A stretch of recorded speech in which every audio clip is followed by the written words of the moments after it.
L'agneau immolé. Yes. C'est toi Dieu qui nous délivre. C'est Dieu qui nous sauve. C'est Dieu qui nous bénit. C'est Dieu bon plus que la mousse.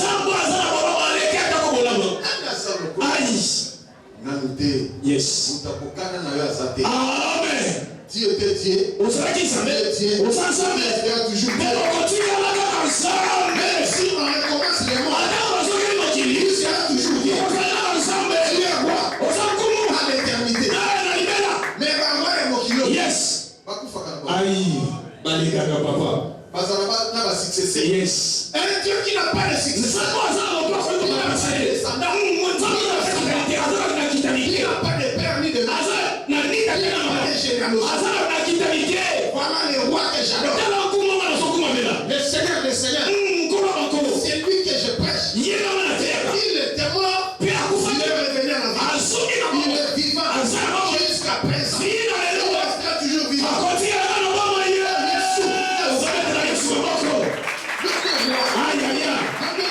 Yes. Amen, papa. Yes.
Je vous aime beaucoup. Et Dieu vous aime aussi. Il est doux et agréable de voir des frères et sœurs de demeurance. C'est là où Dieu envoie sa bénédiction. Et la vie pour l'éternité. Alléluia. Amen. Comme nous nous sommes rassemblés, dit sa vision et que tout le monde soit sauvé et parvienne à la connaissance de la vérité. Et que tout le monde puisse mener une vie paisible et heureuse ici sur la terre. C'est l'idéal de Dieu. Mais ça devient pour bouleverser. Mais aujourd'hui, Dieu m'a donné un bâton de commandement pour rétablir toutes choses. La délivrance du corps et de l'âme. Parlons sur ce point. Dieu m'a parlé aujourd'hui. Il m'a montré une foule immense. Et il m'a dit, Josué, qu'est-ce que tu vois? Et j'ai répondu, je vois une foule immense. Tout le monde. Wana dichette, wana na sang, wana na bik, wana na sac, wana na n'a pas opinion. Et tout le monde avait quelque chose à faire. Et Dieu me dit, voyez cette foule. Une foule nombreuse. Mais tout le monde à la recherche de quelque chose pour servir. Mais il n'y a personne qui fait l'effort pour que son âme soit vivante. Il m'a appris quelque chose. Yes. Quelque chose pour survivre. Tandis que quand na bango moko te aza ko penser aluka pe amena survivre. Or la délivrance de l'âme c'est trop nécessaire. C'est plus que l'argent, plus que l'or. Car la Bible dit qui peut tout gagner aujourd'hui. Il peut avoir des maisons, il peut construire des immeubles, il peut avoir des avions, il peut avoir des bateaux, il peut avoir l'argent. Mais si tu meurs aujourd'hui, où seras-tu? Parce que l'âme est différente du corps. Ce sont des choses opposées. Le corps c'est la poussière. Mais l'âme c'est l'esprit. Il n'y a qu'une seule personne qui peut tuer l'âme et le corps. C'est pourquoi Dieu dit dans Matthieu chapitre 10 verset 9. Ne craignez pas ceux qui tuent le corps, mais craignez plutôt ceux qui peuvent tuer. Et le corps est l'âme. Et celui qui peut tuer l'âme c'est Dieu. Mais Dieu n'a pas la capacité de tuer ton âme. Il peut manipuler ton âme. Il peut utiliser ton âme. Mais il n'a pas la capacité de tuer. C'est pourquoi ne craignez pas les hommes. Mais craignez plutôt Dieu. Et respectez ses instructions sur tout ça. La délivrance du corps et de l'âme. Faisons un verset. Psaume chapitre 68, verset 20 à 21. Yes. Psaume 68, les versets 20 à 21.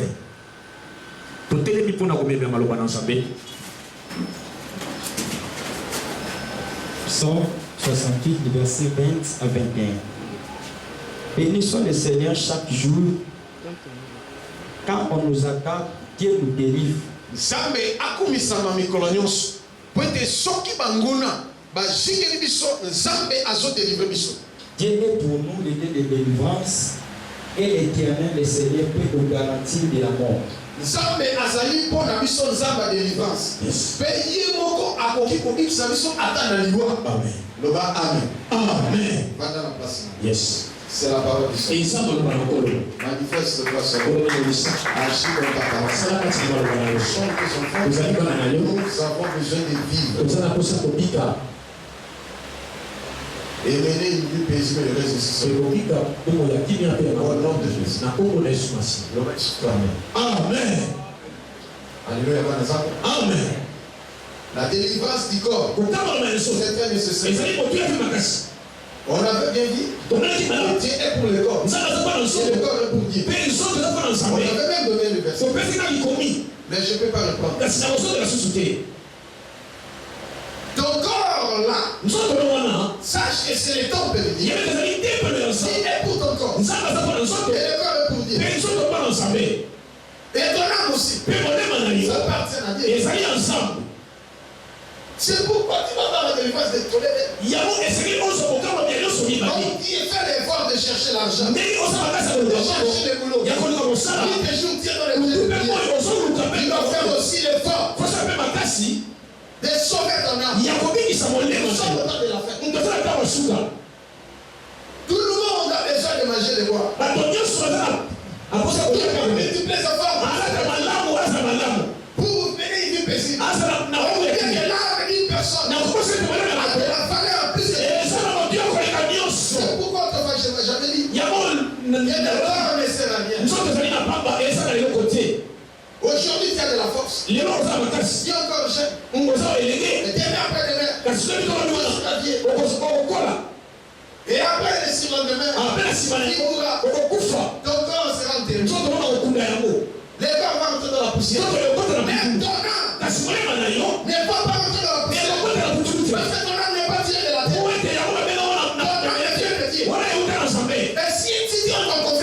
Il sera où? Mais ce qui m'étonne, il y a des gens qui vivent aujourd'hui, mais ils sont en conflit avec Dieu. C'est pourquoi je vous avais interdit de manger les sang. Même il y a comme un peu nous. Yes. On s'arrêtation dans ma caméra. Ceux qui ont vu où Yes. Amen. Nzambe akotuna yo. Yes. Parce que ça soda. Amen. Vous avez la capacité de bomba. Yes. Mais il va la kila wana. Eko va chez moi. Parce que ça criminel. Oui. Si les gens mais un jour, il sera que Dieu. Dieu va te redemander ce sang. Dieu va te redemander toutes les sangs. Il est strictement interdit de toucher au sang. Car le sang suit et non. Amen. Ça va tout amener à yo et va salir. Amen. Ce qui était au côté de l'Ghana. Yes. Le la riche oyo. Amen. L'histoire la pauvre Lazare. Il a Koufi. Yes. Lazare pas Koufi. Parce que les corps est différent de là. Les blessures du corps sont contraires au mais le sang n'a pas cassé. Yes. Afin que au côté Amen. Yes, le royaume des cieux. Ce sont nos villages qui sont ça dépend de ses efforts. Yes. Amen. Amen. Yesu. On vient de dire. Donc la Bible dit. Béni soit le Seigneur chaque jour. Nous accorde. Pour l'aider de délivrance. C'est lui qui peut délivrer encore. Mais aujourd'hui, devant notre voisin, tout a eu. Yes. Est-ce que ça l'effort pour la armée sous les médicaments? Tout a eu. On va tout a eu. Est-ce que ça la macasse pour la armée? Yes. Dès que tu as les gens comme sous-balier, peut-être vous avez la chaîne. Yes. Peut-être vous avez la chaîne. Peut-être vous avez la méta, ou bien la kéléba, non, il y a la tout. Amen. Mais vous savez fort à vous sauver. Yes. Vous savez fort à vous le gabon. On a eu sa foyer. Yes. On a eu sa sorte. Bah, on se souvient à vous soukouli. Mais pour le soulagement, on a au foot en bon. Alléluia. Amen. Vous avez un foot en bon par contre. Yes. Pour être très à la bien. Yes. Vous avez la main au père bien. Vous savez qui n'a mort. Yes. Mais dès après, nous devons nous multiplier les efforts. Vous savez comment acheter toujours. Même si on est dedans. Attends, la personne. Yes. Attends, ça va bien mettre des bah, avec des bénis. Même si pas péché. Yes. Vous avez merci aussi là. Amen, papa. Alléluia. Amen. Très tôt le matin. Même la nuit. Attends, je réfléchis. Qu'est-ce que je vais faire? Ça nourrit ma famille. Il faut le faire. C'est ça. Mais est-ce que tu as réfléchi? Parce qu'on a ici. À propos de ton âme. Amen. Est-ce que sur ta liste? Yes. Qu'aujourd'hui, si je mets, mon âme sera où? Aujourd'hui, si Christ venait me prendre, même si on n'est pas venu, mon âme sera où? Alléluia. Amen. La fille, T'es papa. T'es papa. mon garçon, il tourne les locaux à la tête. Et il y a aussi besoin de la confiance. Yes. Pour le salle, la camuka et ma vie. Amen. Mais aussi, c'est plus sans âme. Yes. Est-ce qu'on peut appeler le prochain? Donc, vous mettez la sur la face. La boca, oui, il est là. Mettez la sur la face.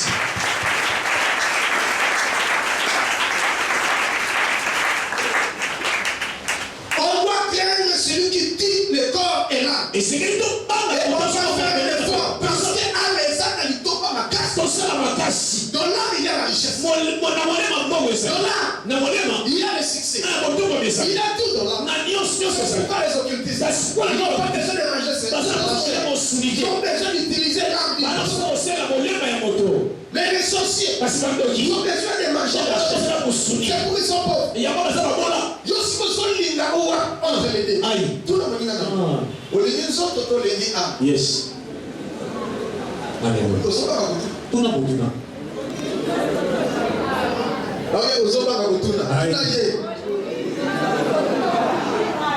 Je vais passer la réponse. Spécial, non? opesa réponse te. Opesa na moni te. Na opesa réponse. Olingi nzoto to olingi molema. Yes. Dans la koko sans embêter. Soki olingi nzoto. Yes. Eyebanaka. Amen. Oya olingi nzoto. Alinga makamba alata mix. Soki moni moninga alati faut payer ça. Amen. Ndenge moninga na vesto. Il faut saler forage. Yes. Amen papa. Amen. Oui, on sait les formes, il faut et ils sont sommité. Aïe.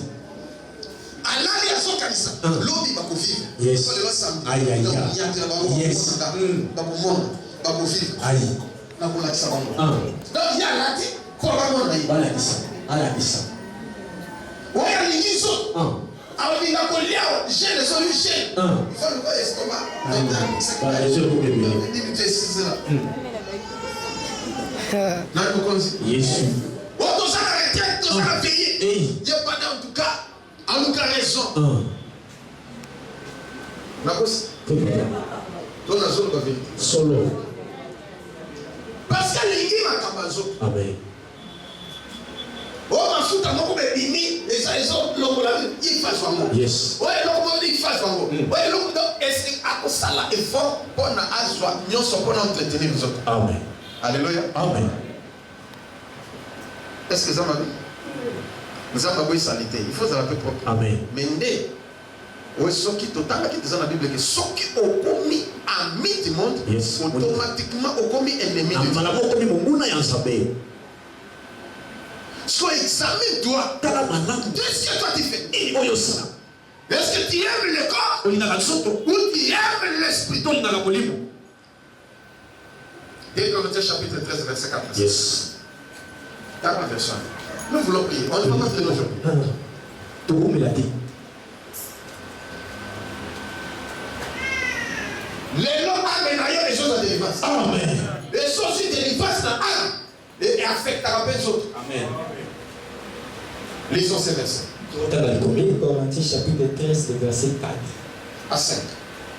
Car il a été crucifié à cause de sa faiblesse, mais il vit par la puissance de Dieu. Amen. Nous aussi, nous sommes faibles en lui, mais nous vivons avec lui par la puissance de Dieu pour agir envers vous. Examinez-vous vous-même. Ah, oui. Amen.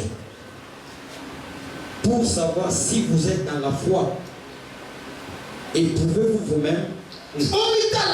Amen. Yes. Si ton âme est sauvée ou pas, mais si ta confiance ne bouge pas, je sais que tu as déjà vendu ton âme. Donc il faut t'avoir. Yes. Musique on dit nakawana. Aïe.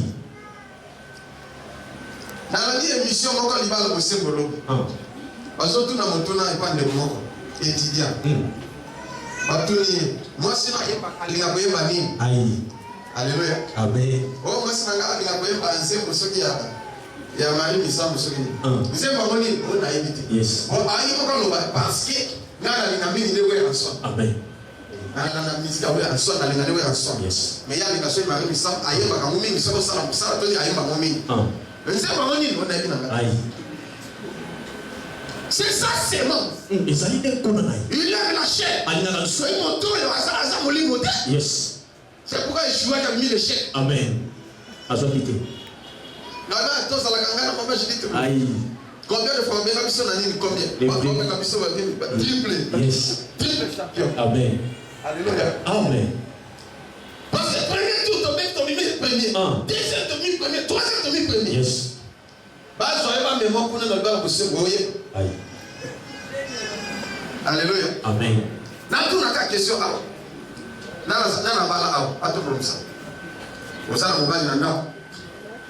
merci beaucoup. Aïe. Aïe, aïe, aïe. Yes.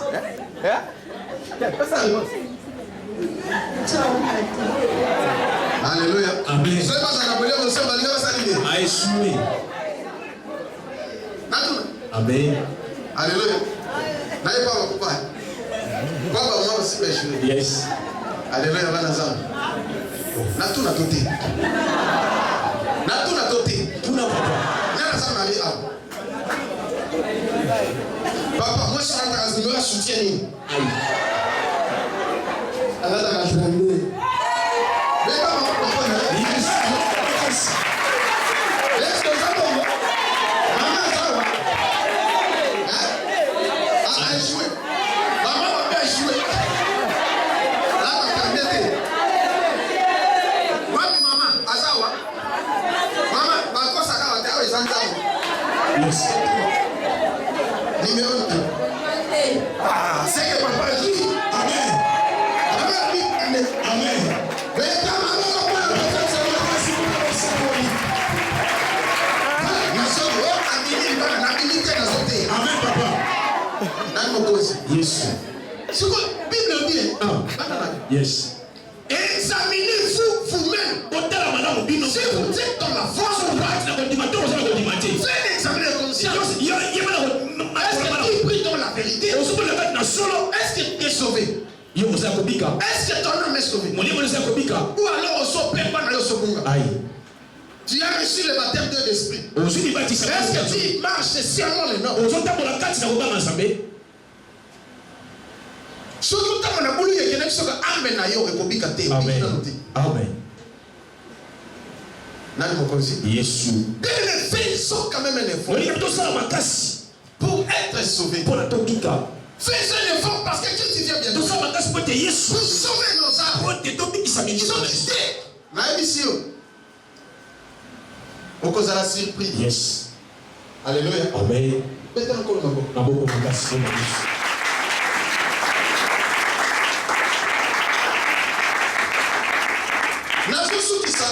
Yes. Problème ils que Nzambe alléluia. Amen. Ézéchiel. Chapitre 18. Il faut y omettre. On va faire Nzambe. Ézéchiel chapitre 18 verset 4. Voici toutes les âmes sont à moi. L'âme du Fils comme l'âme du Père. Yes. L'une et l'autre sont à moi. L'âme qui pêche, c'est celle qui mourra. Alléluia. Amen. Amen. Dans le 24. Yes. Ce juste se détourne et sa justice est commet l'iniquité. Yoka, Zakalobini. Soki abi, molimo oyo ezosuka, yango nde ekokufa. Amen. Mais yoka sikolisusu. Abi soki moto aza semu, injuste. Même si tu crois au Seigneur, comme le Seigneur le sauveur, tu reçois le baptême de l'esprit. Mais tu commences à faire le mal. Tu commences à pécher. Est-ce que ton âme vivra? L'université, la théologie, la professeure, la professeure au Canada, il y a un yes. Tokomi na cours moko wana vraiment na sepela ki na lote. Amen. Ya obe ba théologien ba okunga kanzela mingi. Amen. Loba amen. Amen. Professeur a télé à Soloba. Tokoti na mama na makambo. Retenez ce que je vous dis. Comme tu as qui au Seigneur. Et tu sers Dieu. Et lui-même dit qu'il ne va pas te laisser. Même si tu pêches aujourd'hui. Et il veut que tout dans les péchés. Tu seras sauvé. Mais tu perdras la récompense. Oh, il y a un pasteur là, amen. On a dit, c'est pas normal. Place Nazaré. Donc il passe dans la montée. Amen. Et puis à répondre pour la deuxième fois. Avec ceux qui ont dit, mais Yes. Aussi baptême de l'esprit. Mais comme on met ma salade, tu as salade, Yesu akonti quand tu seras sauvé, tu perdras ta récompense. Là, ça dit non. C'est faux. Ah oui, tu peux me prouver, ah oui. Allez, la lisons. Alléluia. Amen.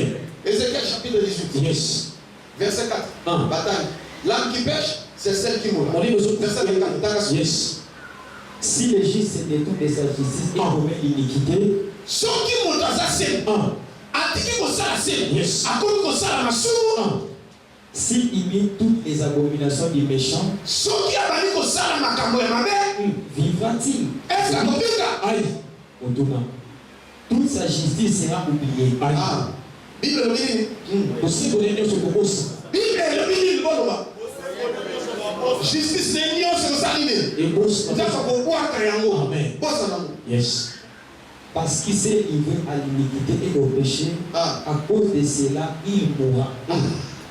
Ce que Bible dit, il vivra. Oui, à cause de cela, à cause de toutes ces iniquités, il mourra. Il ne vivra jamais. Son âme mourra. Et pasteur encourage les prêtres encouragent les gens. Comme ça, il y a Bible, il y a sauce à l'air. Comme on parle de ça, moi, c'est mon bac de voix. Comme ils ont autorisé ma soupe. Vous mourrez dans vos péchés. Alléluia. Amen. Et n'a pas ce verset dans le Nouveau Testament. Yes. Yes, c'est ça le bas. Éloignez-vous de moi. Vous qui commettez l'iniquité. Et il dit à Jésus, n'avons-nous pas prophétisé pour toi? N'avons-nous pas guéri les malades dans ton nom? Je ne vous ai jamais connu. Vous commettez l'iniquité. Éloignez-vous de moi. Je ne vous ai jamais connu. Yo, qu'est-ce qu'on m'a cabaye? Là, on attaque qui va. Excusez. Ici. On va en parler après. On peut lever la nation. Bateau est toujours là. Il est pas sauter. Parce que votre famille, mais on a ma yes. Tu peux pécher. Et tu fais. Tu seras toujours sauvé. Yes. Amen. Yes. Si tu commences à pratiquer, à pécher, tu vas dire mourra, ton âme mourra, ton corps mourra. Tu ne seras pas sauvé. Aujourd'hui, je viens comme un prophète de Dieu, comme un apôtre, pour te dire la vérité, afin que ton âme soit sauvée. Je ne suis pas là pour te plaisanter, ni pour la parole de ma famille. Nazali pour la sanction là. Parce que Dieu veut te livrer ton corps et ainsi que ton âme. Point faible et ensemble, c'est la repentance. Mais je t'invite à te repentir. Même l'émotion ensemble. Yes. Si on continue la version, on y a Amen. Ah, mais ceux qui méchant, yes. A-t-il qui méchant, a-t-il qui m'a soumé, yes. Aïe pas nanga, Abinga Yizame no Bikisa. Amen. Na kubosa na masumna ye, Nyonso. Alléluia. Amen. Mais ceux qui ont mon anza, on m'a dit que pas sénéki. Yes. Moi qui n'y kaka taneleki. Oui bon, tika kasina qui a des kosumuka. Et si on continue à confier dans ça, yes. On a amené un problème. Amen. Attends, il faut ça de la 1000 fois. Attends, il faut ça de ta prière ne sera pas exaucée. Parce que ce qu'on a confié dans ça. Amen. Tu dois arranger avec. Et c'est qui on dit ça dans ça? Parce que c'est lui le réparateur des péchés. Le gardien de toutes nos âmes. Il est compatissant. Le chapeauteur longtemps. Mais vous oubliez. C'est Dieu jaloux. Qui pille.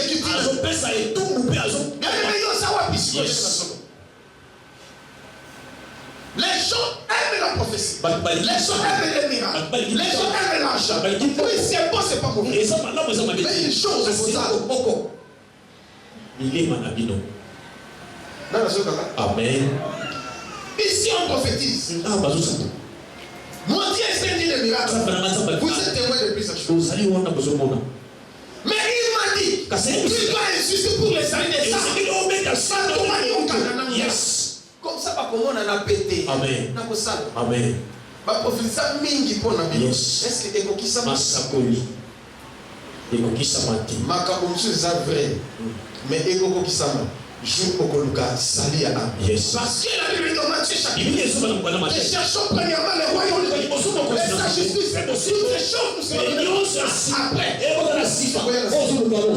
Nani a ça avait examiné vous. Talana no amen. Est-ce que tu as sauvé? Tes autres éléments. Mon livre est sorti de donc ce qu'on annonce là. Dans les bunga. Pour ceux qui vont vite nous calabata coton. Tout coton na kati. Aïe. Tout le cas na bato nyonso oyo baza lo koso. Yo poza na kati. Aïe. Donc ça les scolistes. Ya bato ba karakate. Ba kuruma. Yes. Yo poza na kati. Aïe. Tout le cas so bato ba melaka masa. Aïe. Yo poza na kati. Tout le cas na bato nyonso yo baza ba rancunier yo poza na kati tout le bato so ba ndumba yo poza na kati tout le bato so to a conflit yo poza na kati tout le bato so vraiment yo za na kati. Amen. C'est que oza loin ya za nous avons cité dans l'assemblée. Mais c'est qu'il tout le cas na bato so la liste ya bato baza sembo ya bato qui non mon sang n'a chaud. Sauf qu'il a moni 3 personnes. Chaud. Yes. Daniel. Yes. N'a pas pu bateau là. En tout cas, nous avons mis beaucoup de temps. Alléluia. Amen. Ozala sen. Bateau ça bateau nous connaît bateau. Amen. Les lois na sengi na yo oluka sali. Amen. Guérison et kokota na pété. Amen. Nana yokinga? Amen. Parce qu'on s'est ici monté dans l'ensemble. Yon a zay bosé sur la conflit. Yon a zay bokomi.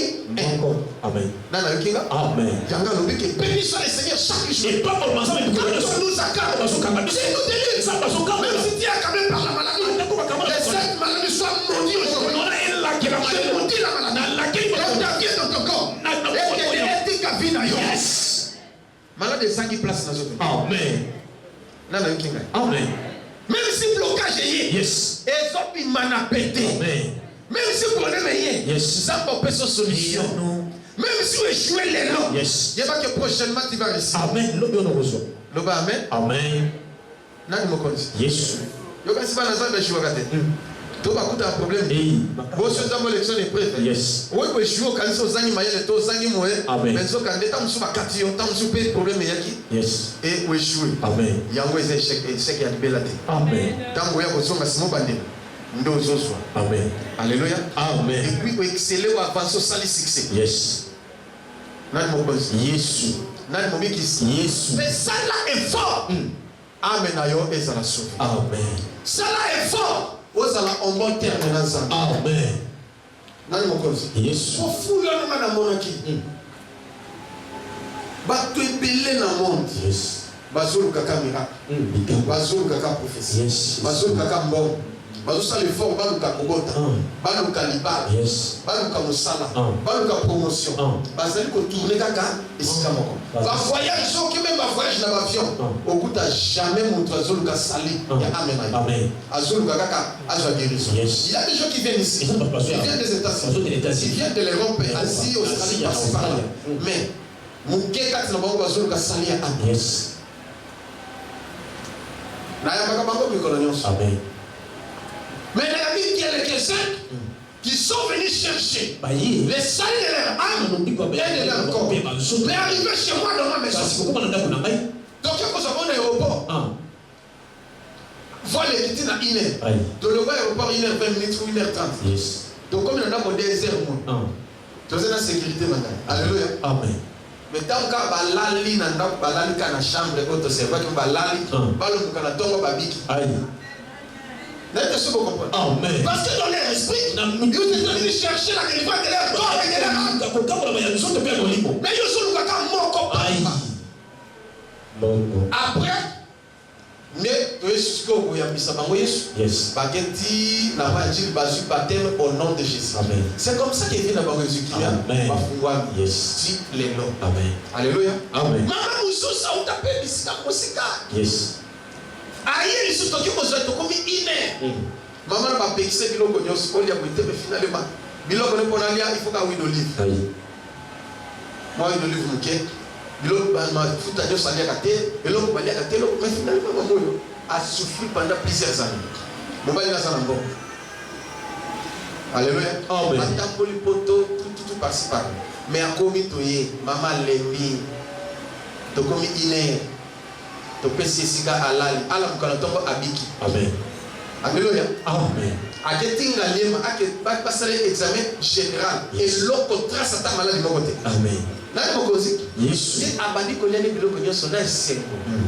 Heureusement, à ça yamba Yesu a déjà sauvé. Amen. Puis attends pour la casembo. Bien aimé, sauf que sont dans la casembo, n'importe quel côté. Amen. D'abord délivrer aussi quoi. Yes. On vient pas dire le nom. Si tu prends seulement la décision, il a marché correctement devant toi. Chercher les salis de ton âme. Il a tout fait pour que tu sois sauvé. Pour que tu aies la guérison. guérison. Que tu trouves la solution et la paix. Alléluia. Amen.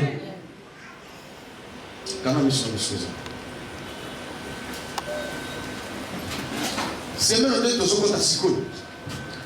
Et ça, semaine de témoignage. Amen. Parce que nous avons passé une décision à guérir. Yes. Nous avons passé une décision à se manifester. Amen. Nous avons passé une décision à foulayo. À faire une solution à l'Icameroun. Délivrance du corps aux soignants. Et de ton âme aux soignants. Dieu a besoin de ton âme.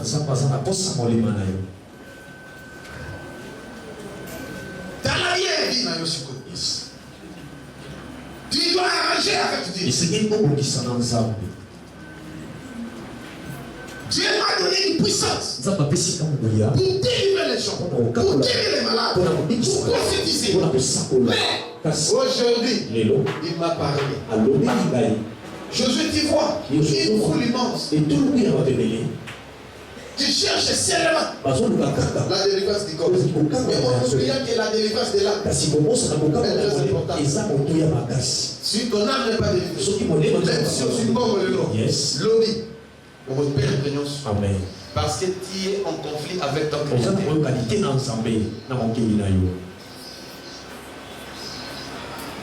Commence maintenant à réfléchir. Car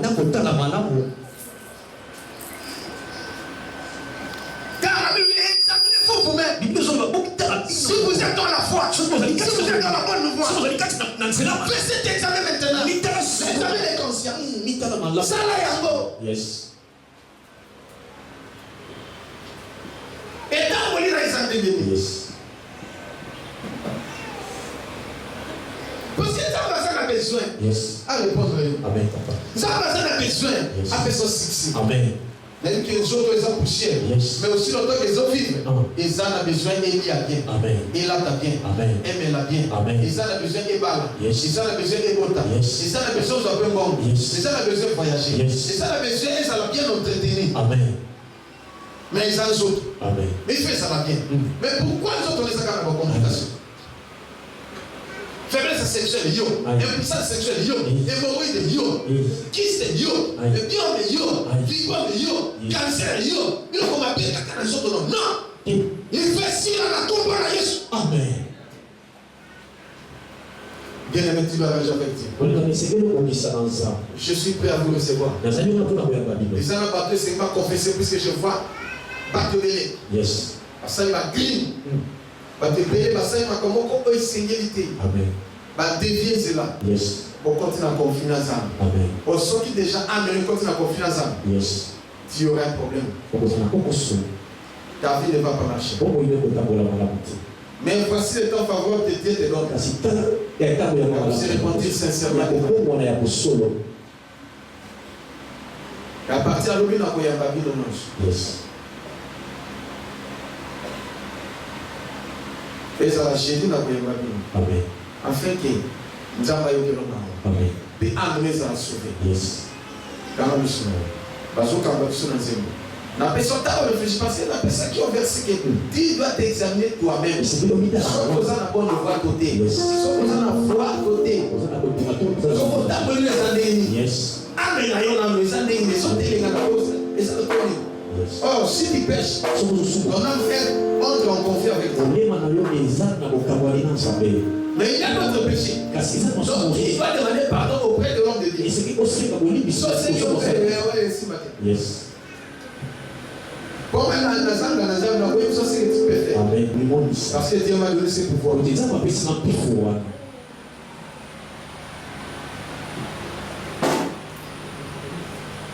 Donnez-moi modérateur pour la prière, dans quelques temps.